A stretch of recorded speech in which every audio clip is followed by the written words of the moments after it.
below the belt are considered all bullying. Mayroon na naman akong na-encounter ng mga bullies. Mga bullies nga naman.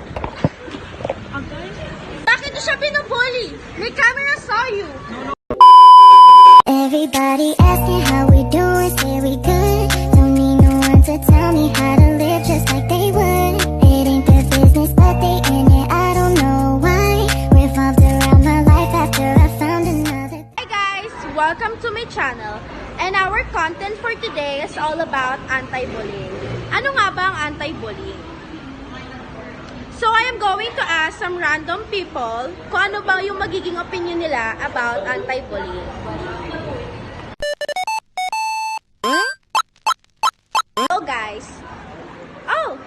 Hi! Hi! Can I ask you a question? Sure. Ano ba yung opinion nyo about bullying?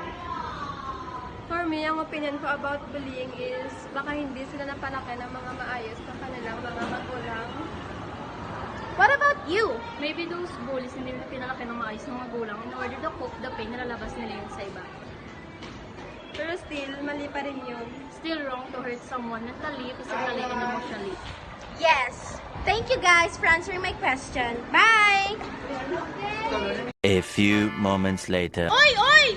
Bakit siya binubully? May camera saw you. No, we're just having fun, di ba? Sabi ko sila, kulitan na kami.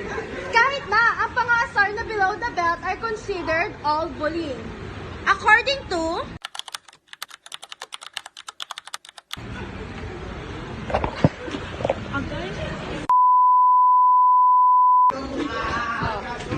Okay ka lang ba?